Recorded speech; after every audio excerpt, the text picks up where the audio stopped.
Praise the Lord. கர்த்தருடைய பரிசுத்த நாமத்துக்கு மகிமை உண்டாவதாக. இந்த புதிய ஆண்டிலே உங்கள் யாவரையும் சந்திப்பதில் மிகுந்த சந்தோஷம். இந்த வருஷமெல்லாம் கர்த்தர் நம்மளை திரளாய் பெருக பண்ண போகிறார். சுவாச மக்கள் நன்றை ஊக்கமாய் ஜெபியுங்கள், தேவ சமூகத்திலே காத்திருங்கள். கர்த்தர் உங்களை மகிமையாய் நடத்துவார். இந்த நாளுடைய இந்த வியாழக்கிழமைக்கு வேண்டிய ஆசீர்வாதமான வார்த்தைகளை நாம் படிப்போம்.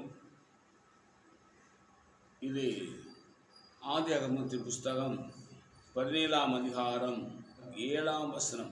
உனக்கும் உனக்கு பின்வரும் உன் சந்ததிக்கும் தேவனாயிருக்கும்படி எனக்கும் உனக்கும் உனக்கு பின் தலைமுறை தலைமுறையாய் வரும் உன் சந்ததிக்கு நடுவே என் உடன்படிக்கை நித்திய உடன்படிக்கையாக ஸ்தாபிப்பேன்.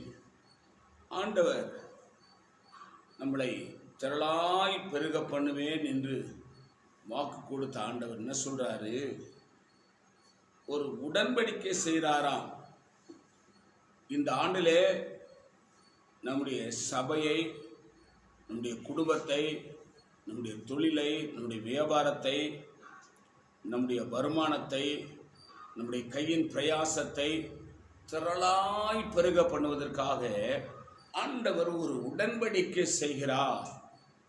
முதலாவது அவர் நமக்கு தேவனாய் இருக்கும்படி, இரண்டாவது தலைமுறை தலைமுறையாக வரும் நம்முடைய சந்ததிக்கு நடுவாக நமக்கு உடன்படிக்கை செய்து நம்மை அவர் இருக்கிடத்தில் ஸ்தாபிப்பதற்காக, நிறுத்துவதற்காக, உங்களையும் என்னையும் தேவன் மேன்மைப்படுத்துவதற்காக ஒரு உடன்படிக்கை செய்வதாக வாக்கு கொடுக்கிறார்.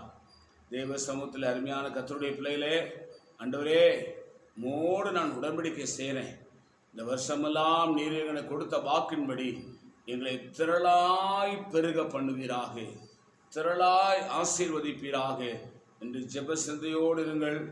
எப்பொழுதும் கருத்தாய் ஜெபியுங்கள். கர்த்தர் நிச்சயமாய் வாக்கு தத்தங்கள் நிறைவேறும். நான் உங்களுக்காக ஜெபிக்க போகிறேன். பரிசுத்த பிதாவே, எங்கள் ஆண்டவர் ரட்சகருமாய் இருக்கிற இயேசு கிறிஸ்து நாமத்தில் ஜெபிக்கிறோம். நீர் எங்களோடு பேசின நல்ல வார்த்தைகளுக்காக ஸ்தோத்திரம். இந்த வார்த்தையின்படி இந்த நாளில் எங்களை நடத்தும். இயேசு நாமத்தில் வேண்டிக் கொள்கிறோம் பிதாவே, ஆமென். God bless you. கர்த்தர் உங்களை ஆசீர்வதிப்பாராக.